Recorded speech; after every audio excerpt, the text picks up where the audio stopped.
ಬೆಂಗಳೂರಿನಲ್ಲಿ ದೇಗುಲದ ಮುಂದೆ ಕಾರನ್ನು ನಿಲ್ಲಿಸುವ ವಿಚಾರಕ್ಕೆ ವಾಗ್ವಾದವೇ ನಡೆದು ಹೋಗಿದೆ. ರಣಾಂಗಣವೇ ಆಗ್ಬಿಟ್ಟಿತ್ತು ಅಕ್ಷರಶಃ ದೇವಸ್ಥಾನದ ಮುಂಭಾಗ. ವಿದ್ಯಾರಣ್ಯಪುರ ದುರ್ಗಾ ಪರಮೇಶ್ವರಿ ದೇಗುಲದ ಬಳಿ ಗಲಾಟೆ ಆಗಿರುವಂಥದ್ದು. BMW ಕಾರನ್ನು ತೆಗೆದುಕೊಂಡು ಬಂದಿರ್ತಾರೆ ಮಾಲೀಕ. ದೇವಸ್ಥಾನದ ಪಕ್ಕದ ಮನೆಯಲ್ಲಿ ಮಾಲೀಕರು ಗಲಾಟೆಗಿಳಿದು ಬಿಟ್ಟಿದ್ದಾರೆ. ಪೂಜೆಗಂತೇಳಿ ತಂದಂತಹ ಹೊಸ ಕಾರ್ ಇದು. ದೇವಸ್ಥಾನದ ಪಕ್ಕದ ಮನೆ ಬಳಿ ಕಾರನ್ನು ನಿಲ್ಲಿಸಿದ್ದಕ್ಕೆ ಗಲಾಟೆ ಆಗಿದೆ. ಮನೆ ಮುಂದೆ ನಿಲ್ಲಿಸಬೇಡಿ ಅಂಥೇಳಿ ಮನೆ ಮಾಲಕಿ ತಕರಾರನ್ನು ತೆಗೆದಿದ್ದಾರೆ. ಈ ನಡುವೆ ಕಾರಿನ ಮಾಲೀಕ ಮತ್ತು ಮನೆ ಓನರ್ ನಡುವೆ ಮಾತಿನ ಚಕಮಕಿ ಶುರುವಾಗಿದೆ. ಅದು ಒಂದು ಕ್ಷಣ ಈ ರೀತಿಯ ಬಿಗುವಿನ ವಾತಾವರಣಕ್ಕೂ ಕೂಡ ಕಾರಣವಾಗಿತ್ತು. ಇದೇ ಬ್ಲೂ ಕಲರ್ BMW ಕಾರು. ಇದರ ಪೂಜೆಗೆ ಅಂತ ಹೇಳಿ ತಂದಿರ್ತಾರೆ. ಈ ಸಂದರ್ಭದಲ್ಲಿ ಈ ಗಲಾಟೆ ಆಗಿದೆ ಅನ್ನೋದು ಗೊತ್ತಾಗ್ತಾ ಇದೆ.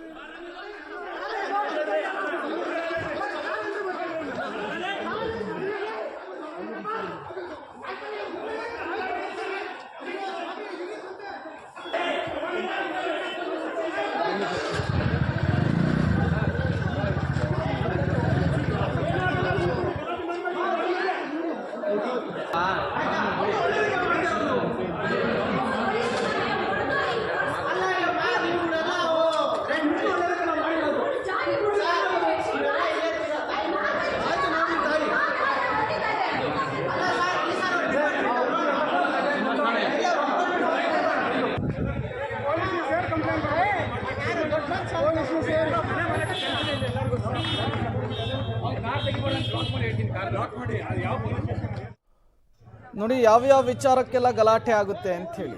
ಕಾರ್ ನಿಲ್ಲಿಸಬೇಡ ಅಂತ ಮಾಲೀಕನಿಗೆ ಹೇಳಿದ ತಕ್ಷಣ ಅವ್ನು ಮುಂದೆ ತೆಗೆದುಕೊಂಡು ಹೋಗಿದ್ರು ಮುಗಿದು ಹೋಗೋದು.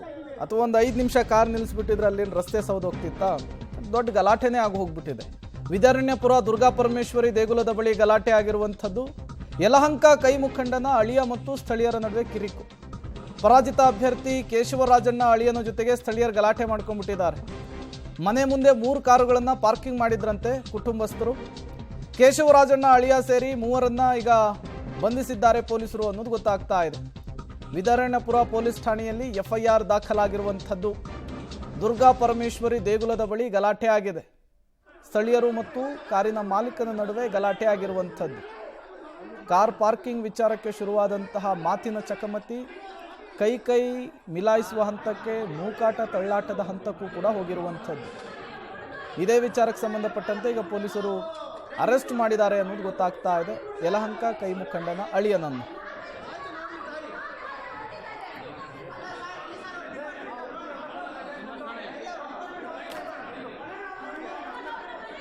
ಮತ್ತಷ್ಟು ಡೀಟೇಲ್ಸ್ ಅನ್ನು ಕೊಡೋದಕ್ಕೆ ನಮ್ಮ ಪ್ರತಿನಿಧಿ ಪವಿತ್ರ ಸಂಪರ್ಕದಲ್ಲಿ ಜಾಯಿನ್ ಆಗ್ತಾ ಇದ್ದಾರೆ. ಪವಿತ್ರ, ಏನಿದು ಕಾರ್ ಪಾರ್ಕಿಂಗ್ ಗಲಾಟೆಯ ವಿಚಾರ? ಏನಾಯ್ತು ದೇವಸ್ಥಾನದ ಬಳಿ ಅಂತ?